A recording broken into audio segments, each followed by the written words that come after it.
Question ये है कि सर कितना पढ़े कि लोअर पीसेस हमारा क्रैक हो जाए। देखो ये सब के ऊपर डिपेंड करता है कि किसकी ग्रेपिंग पावर क्या है। कुछ ऐसे स्टूडेंट हैं जो 10 घंटे पढ़ते हैं, कुछ ऐसे स्टूडेंट हैं जो पढ़ते ही 4 घंटे हैं, लेकिन आउटपुट दोनों का बराबर आ गया है। तो ये वेरी करता है हर एक स्टूडेंट पर, हर एक स्टूडेंट पर वेरी करता है उसकी समझ के आधार पर भी। एक स्टूडेंट ऐसा है जो पढ़ाई कर रहा है लेकिन उसको कोरिलेट करता चल रहा है, मल्टी डायमेंशंस उसके निकाल करके चल रहा है। तो ऐसे स्टूडेंट को टॉपिक को रिवाइज करने का भी ज़रूरत नहीं पड़ती है, क्योंकि वो अब उसने इंटरकनेक्ट करके अपने दिमाग के अंदर उसको इमेजिनरी फॉर्म में डाल दिया है।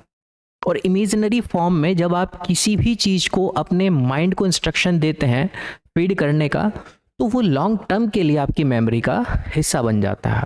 कुछ ऐसे स्टूडेंट होते हैं जो सिर्फ पढ़े ही जा रहे हैं, पढ़े ही जा रहे हैं, पढ़े ही जा रहे हैं। कितने पढ़े जी? आज तो हम 10 घंटे पढ़े। तो उस पढ़ने से कोई इतना रिजल्ट आउटपुट नहीं आ रहा है। उस पढ़ाई से क्या आउटपुट निकाला आपने, उस पढ़ाई की गढ़ाई से आपने क्या आउटपुट निकाला है, वो मैटर करता है।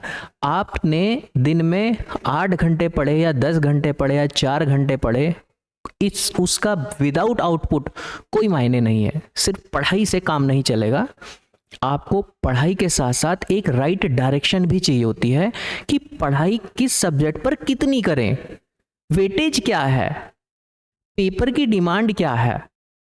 ऐसा थोड़ा ही है कि पूरा दिन सुबह से शाम तक लगे पड़े हैं और ये पता नहीं कि ट्रैक क्या है, कहाँ से पढ़ना है, कितना पढ़ना है, सोर्स क्या हो। तो वो पढ़ाई का कितना टाइम और पढ़ाई की राइट डायरेक्शन, ये बहुत इंपॉर्टेंट करता है। आपकी डायरेक्शन अगर सही है तो आपने एक दिन में अगर 4-5 घंटे भी अच्छे से उसको एनालाइज करके पढ़ लिया तो मोर देन सफिशिएंट होते हैं। और फिर मैं अगेन दोबारा बोलता हूँ, ये वेरी करता है स्टूडेंट्स के ऊपर। फिर भी एक औसतन अगर मैं आपसे बात करूं, अभी हम जनवरी फर्स्ट वीक के पड़ाव पर खड़े हैं और हमारा जो एग्जाम होना है वो लगभग मई में होना है।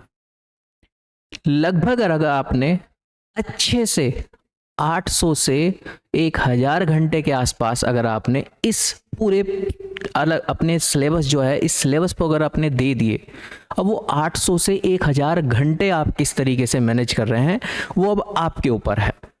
ये अगर इतना समय आपने, मैं उन स्टूडेंट्स के लिए बोल रहा हूं जिन्होंने पहले थोड़ा थोड़ा पढ़ा हुआ है, कुछ कुछ उसको पता है कि हाँ ये भी चीज कुछ होती है, और अब उसको राइट डायरेक्शन के साथ और राइट सिलेबस के साथ, राइट सोर्सेस के साथ वो अगर इनको पढ़ना स्टार्ट करें तो इतना टाइम मोर देन सफिशिएंट है।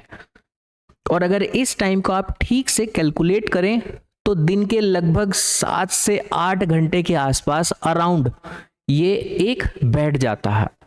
तो आप अपने स्तर से, ये डिपेंड करता है, वेरी करता है। कोई मैच्योर आदमी है, मैच्योर पर्सनैलिटी है, तो उसका ये टाइम शेड्यूल भी कम हो सकता है, क्योंकि वो शायद किसी विभाग में कार्यरत हैं या कहीं पर वो ज़्यादा इंगेज हैं और टाइम नहीं दे पा रहे हैं, लेकिन मैच्योरिटी का स्तर बहुत अच्छा है, तो वहाँ से आउटपुट बड़े आराम से निकल सकता है।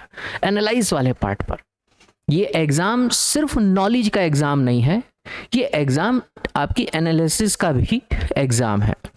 नॉलेज तो बहुत मिल जाती है, लेकिन उस नॉलेज से आपने एनालाइज क्या किया है। इस बार आप जो पेपर देखेंगे नए पैटर्न पर, पहली बार आपको नए पैटर्न पर देखने को मिलेगा।